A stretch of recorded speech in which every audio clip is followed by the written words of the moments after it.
Hey there, guys. Welcome to my channel. I'm Sister Cerise, and it's so awesome to have you here. I don't know if you clicked on this title, this thumbnail, or if you clicked on this topic, but I am happy to have you here. If it's your first time, grab your tea because we are going to chit chat about some awesome stuff today.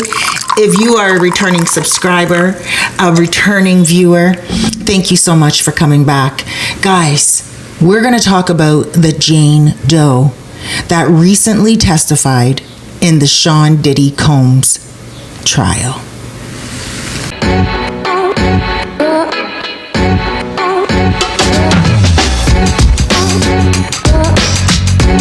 All right.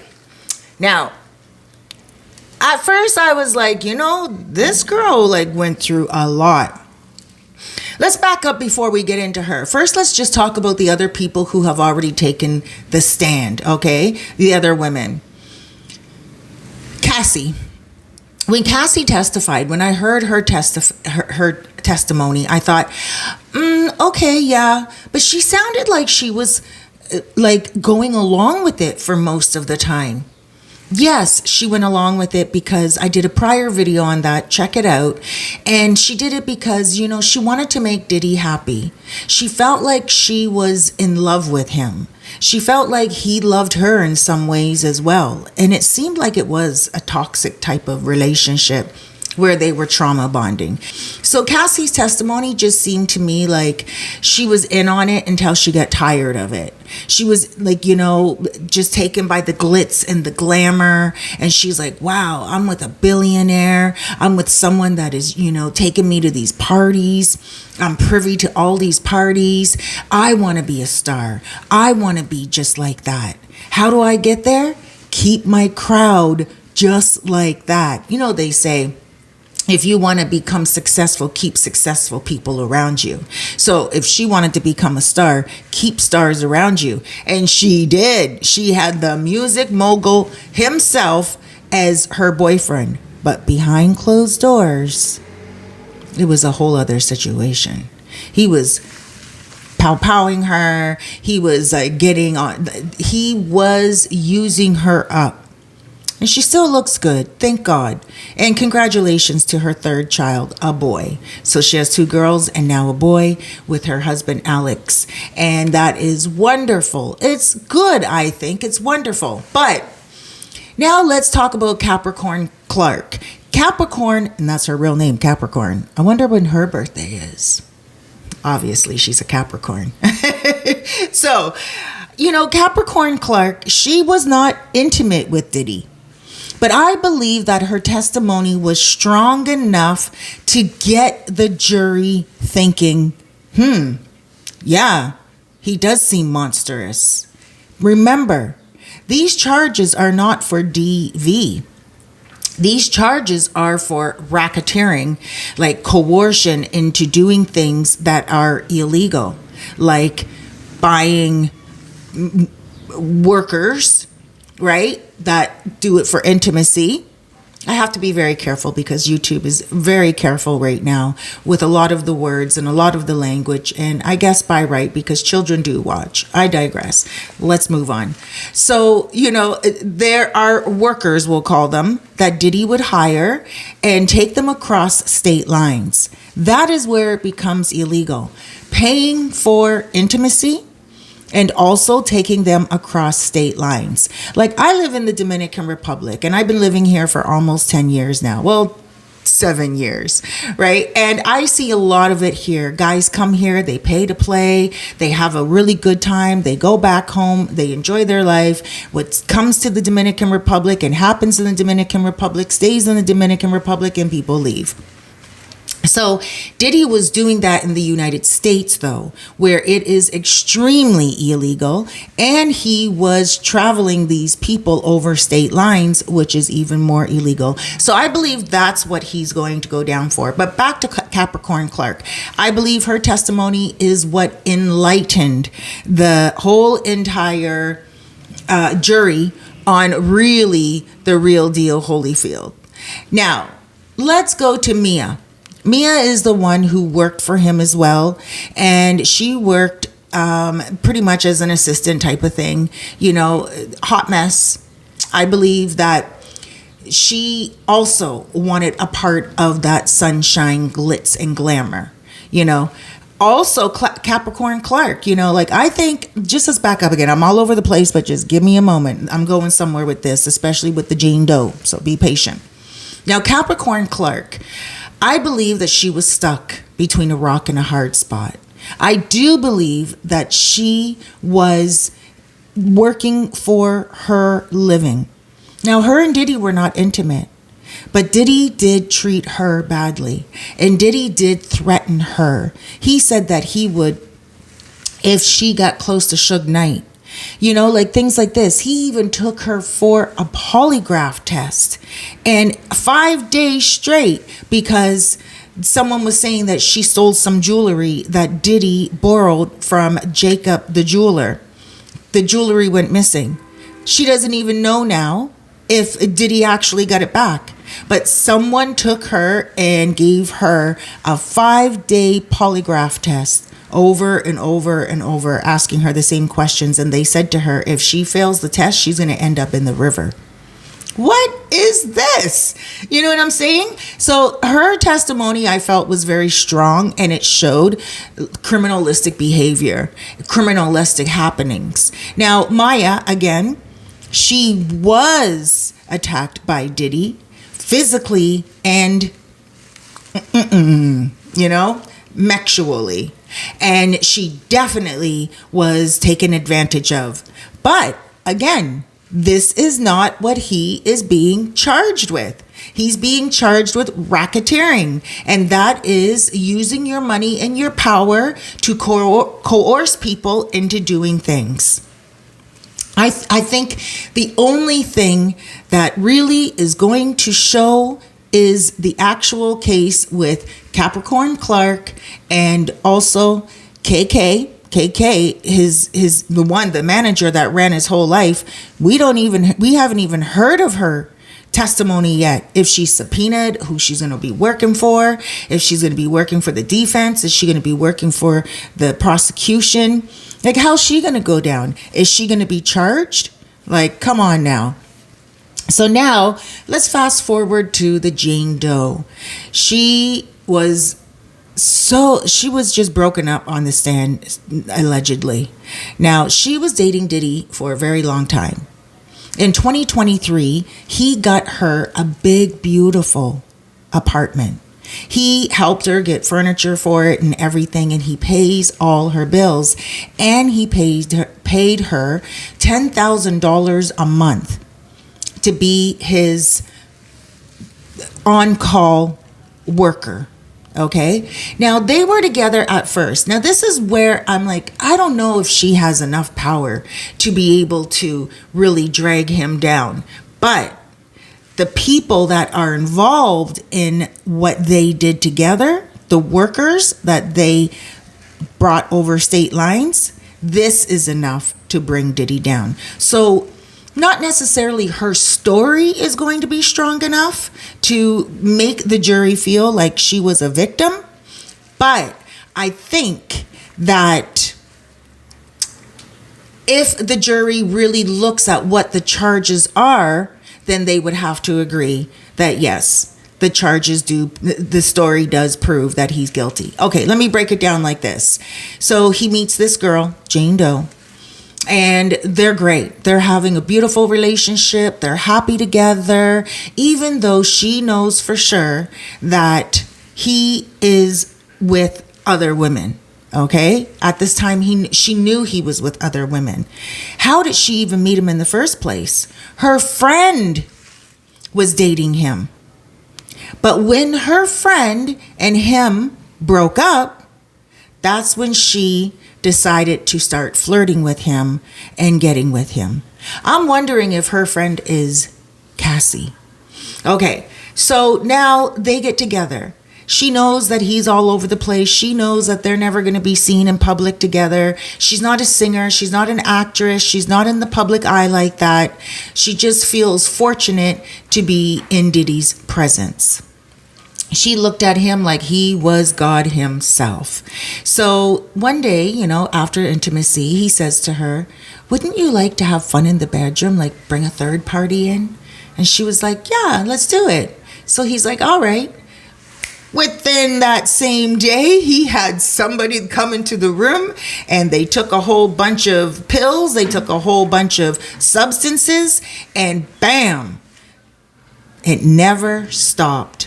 For years, 2.5 years, and more and more and more, he always wanted it. And he would tell her, set it up, set it up. There was one time where he was having intimacy with her, and another guy who was very smelly and all sweaty was standing over her, and his head was looking down on her. And Diddy said, look at him, as he was giving it to her.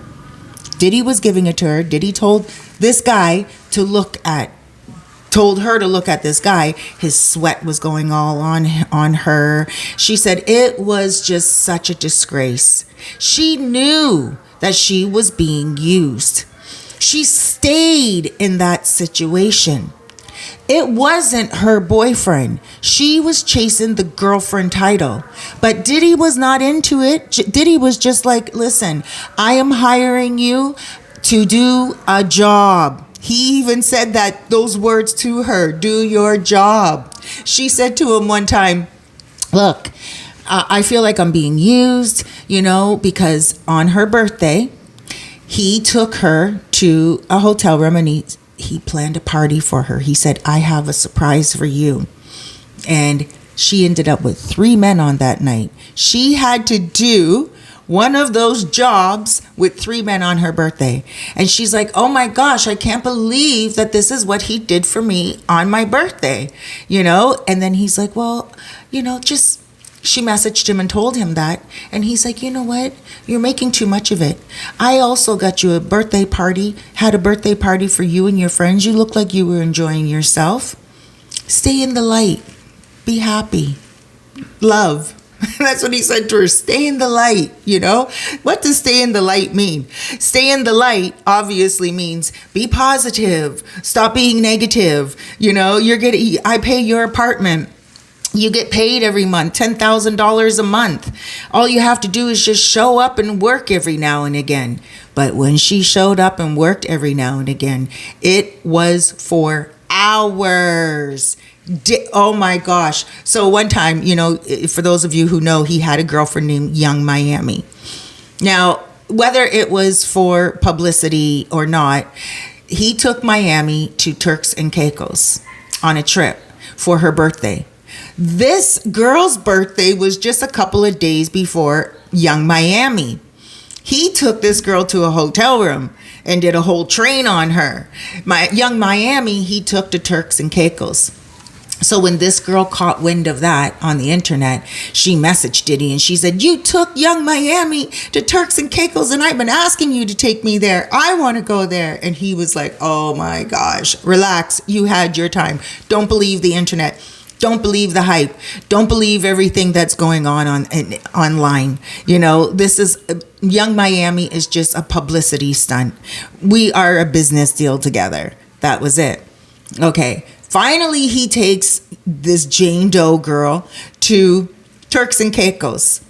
When they get there, again, they're working. She's working. She went there to work. So she was like all laid up and she was like doing all these positions and she was stuck in the positions for hours and everything. And then they went back to the villa.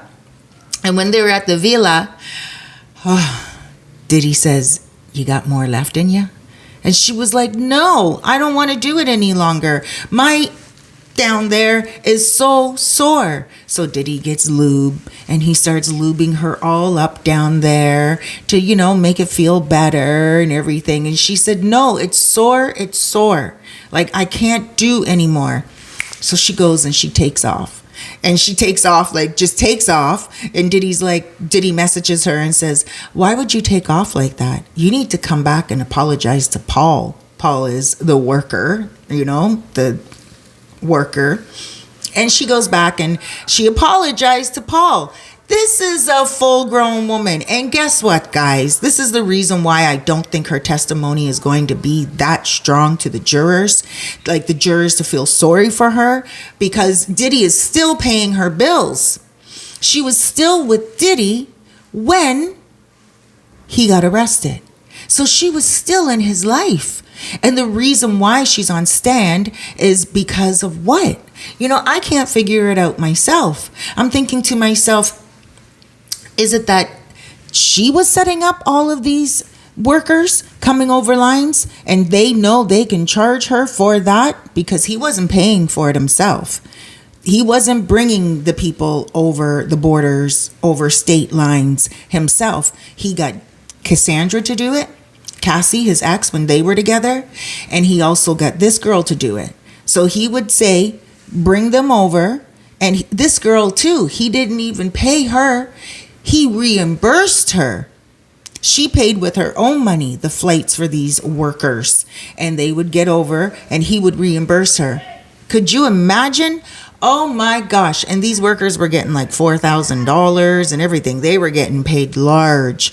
So now, with all this being said, I'm looking at it like the jury's hearing so much. The jury is seeing so much. They're going to look at Mia. And they're going to be like, yeah, Mia, you know what? You weren't his girlfriend. You were working for him. Yeah, he did take advantage of you. But you were stuck in the, oh my gosh, I'm working for Diddy moment. And they're going to find it very hard to feel sorry for Mia. If I was a juror, I would be like, I don't know. She was working for him. It wasn't like a boyfriend-girlfriend situation. It wasn't like a domestic thing. And not only that, she was friends with Cassie. Like her and Cassie went to Prince's party together.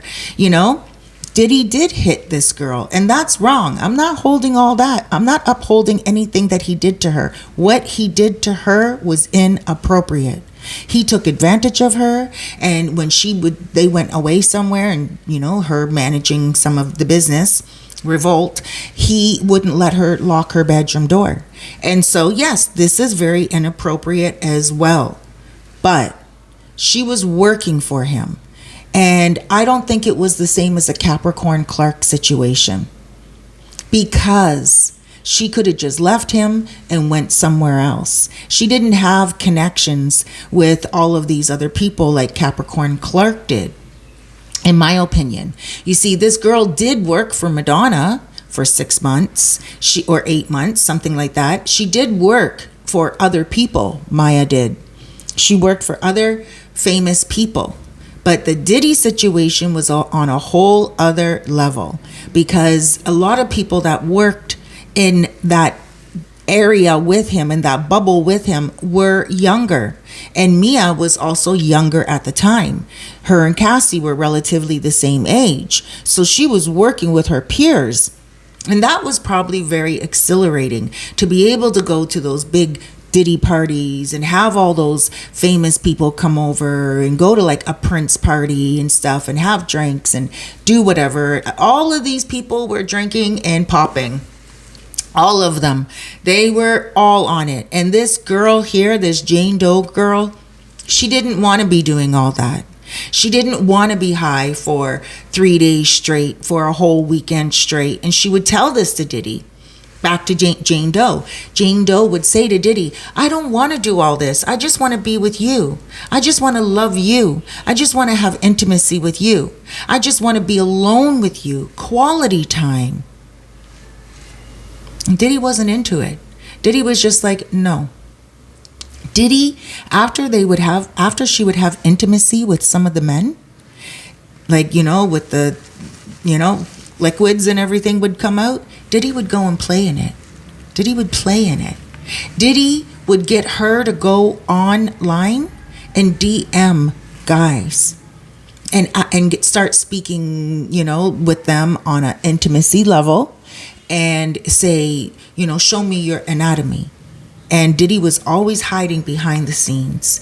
Diddy was always behind the camera. And then she would offer these guys money, right, to go to the hotel rooms. They would get to the hotel rooms, and then, Diddy would be there, and they weren't allowed to look at Diddy, most of these guys, but Diddy would video some of these guys. Some of the guys said no, some of the guys said yes, but Diddy would video them, and then he would direct them like he was some type of intimacy, movie director. And he would tell her what positions to get into. And you know what? Some of those positions messed her back up bad, because she would have to be in that same position for like an hour, just holding that position. It was messed up. But I don't think her testimony is going to be as strong as Capricorn Clark's testimony. Because for me, Capricorn Clark was straight out the gate. She was like, yo, this is what happened. This is what was going on. It was criminalistic, and I was terrified for my life. Cassie, when she was on the stand, I looked at Cassie like she wasn't even bringing the goods that much. She was saying things. She was talking about things, but she actually said she didn't hate him. She actually said she didn't despise him. Why? You're with a man from the age of 19 years old. He takes your career into his hands, totally destroys it, doesn't allow you to do the things that you could have done, like what he did with J-Lo, because let's face it, she was probably thinking she would be the next J-Lo.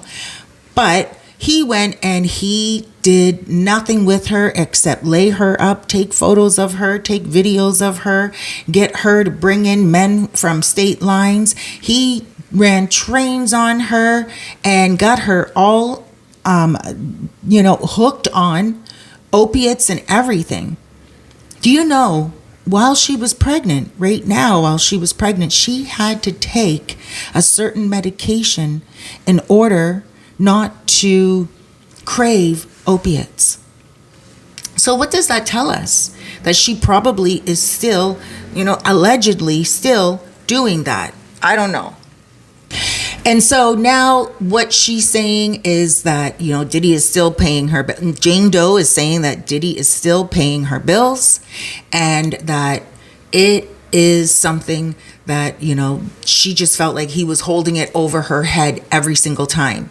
So that's where I think the coercion is going to come in, because he was like, I'm paying your bills, get to work, set up a all-star. At one time he wanted an all-star. So that meant that there was going to be an all-star night. Like, this man would stay up for hours, days, and I wouldn't even want to look at the x-rays of his liver or any of his organs. You know what I'm saying? I mean, it probably is a blessing in disguise for him to be in prison for so long, because he can't be doing all those medications. Anyway, he said to her, get to work. You're going to run a train. You're going to bring in all these people. I want an all-star day. I want an all-star weekend. And he told her, get to work. So that is coercion, because she literally said, I am on my period. And he's like, oh, that's a lie. So she showed him a little bit of a drip of like pinkish on a Kleenex or something like that, right? Sent him a photo of it.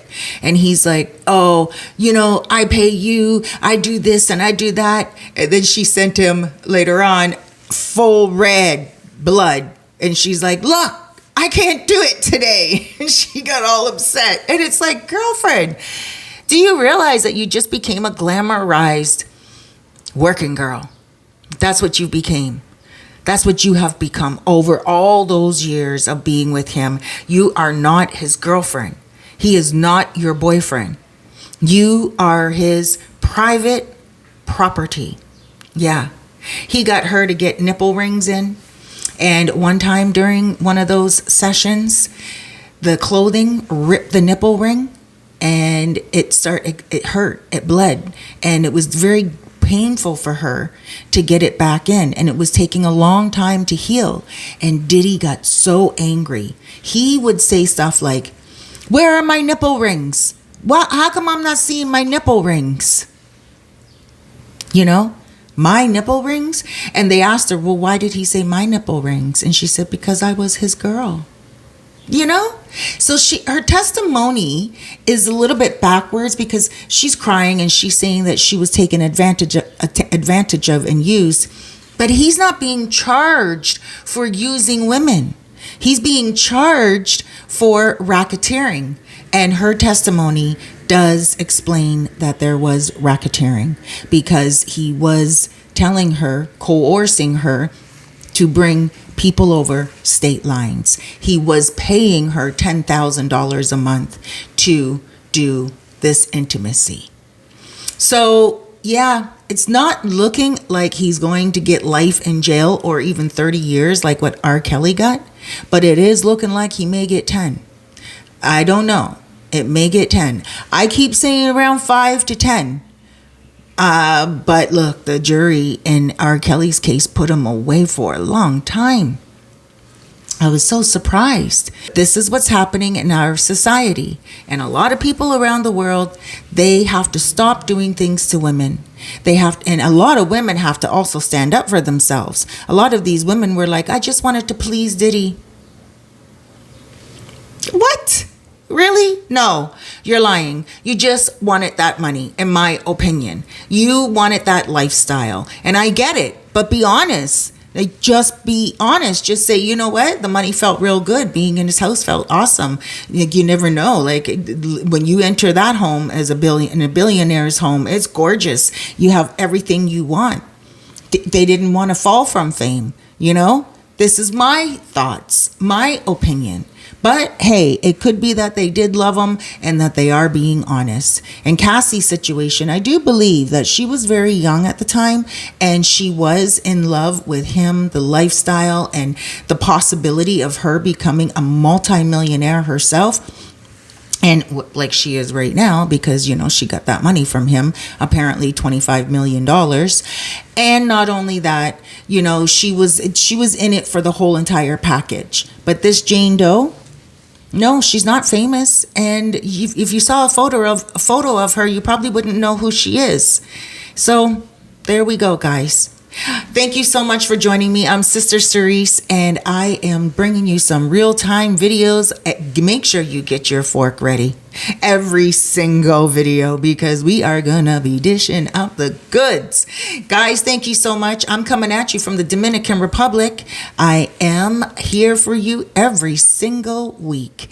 Mondays, Wednesdays, and Fridays. So don't miss my episodes. And guys, please do me a favor. Go ahead and subscribe, because I will know you're here when you do that. Go ahead and hit that like button. I love when you hit that like button because YouTube lets me know that you like this video. And go ahead and in the comments below, tell me what you think about Jane Doe.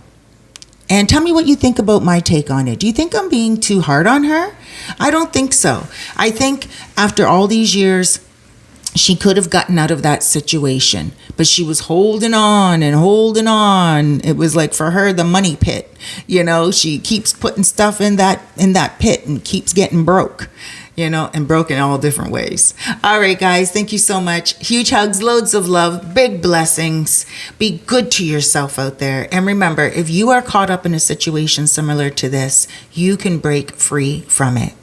You have what it takes to love yourself and move yourself away from a situation that is so unhealthy. Don't forget to be good to yourself and also make today count. Tomorrow's not promised. Bye.